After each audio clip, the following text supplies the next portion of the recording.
nhớ rồi chồng mình phong như xong lên chờ từ nó nào cũng còn kế cho ra trận nào cô ba hạt tiền giờ tôi mới sai muốn nó bé châu nhớ trong Brazil nào nó nói giờ tôi thấy nó muốn nó bé châu nhớ trong xong ấp hà năng gọi chi nhớ trong Brazil nào đó nó nói thì bây tôi sau này nó đến nay cũng chống cơn gạoเลยthì nhớ trong bây giờ chị mẹ này giờ là mua chợ chị kiện nhớ trong hậu này giờ chị đến nay chống thầu chị nó là mua online chị ý lại sắp bị nói giờ cho tôi mua vô chị kiện xứ thì chỉ nhớ tôi lại sáng đã nói cho chó đã nói chị cho trời vô tao thì kể tao lại chị vô lòng muốn ca từ lúc họ trong đời cho họ chập bó nè chị tí này chống cưng gạo li cho cá này nè mà chỉ chơi giá kia li nó giờ chị tôi tao tao để cưng gạo li cũng muốn chỉ tao cho ra hậu thia nhớ rồi giờ tao lo chị trong gạo li mua khẩu về chị tí này chỉ chơi chống thế thì chỉ nhớ rồi xong nó mà tí này chống cưng gạo li giờ thì lần thứ họ chỉ tao tôi họ xả tôi là chẳng chùa anh nó tận đây non gì thế cả chỉ tôi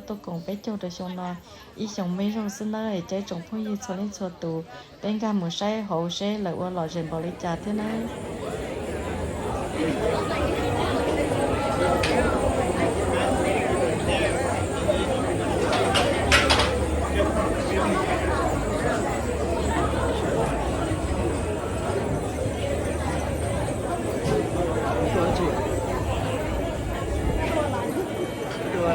Xin gặp một cái chỗ.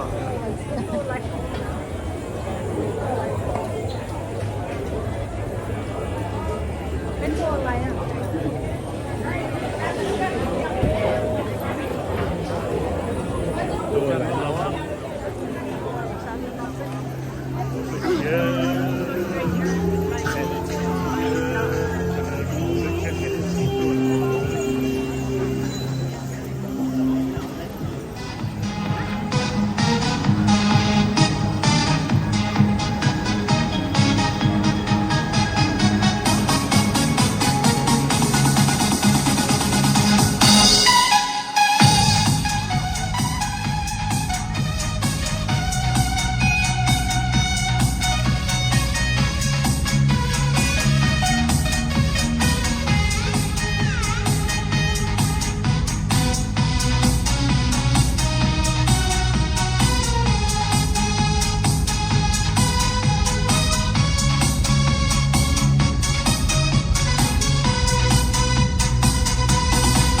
nào nè nhớ trong trong cha nè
I go 3 days with confidence and then 2 days before.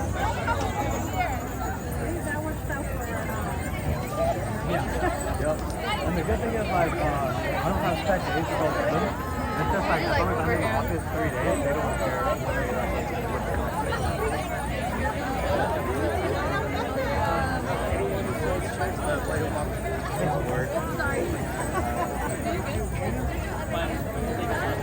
It pays me.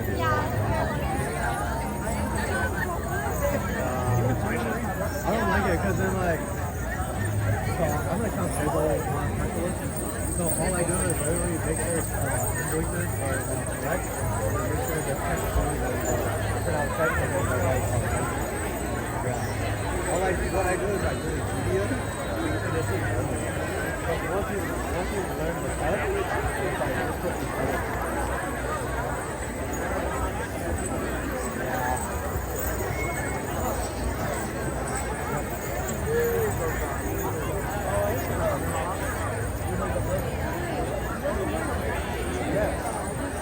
Don't touch these, don't drink the out of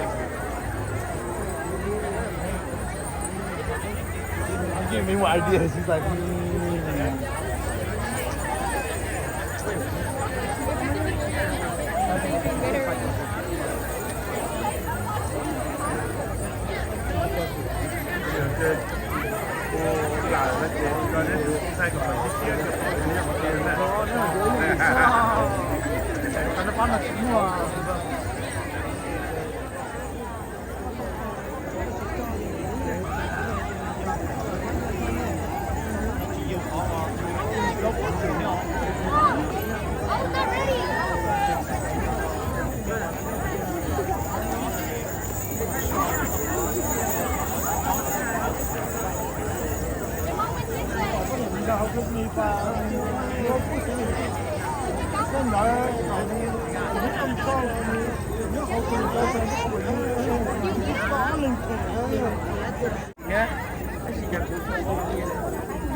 We gotta do it too, you know. Yeah. Are we good? This is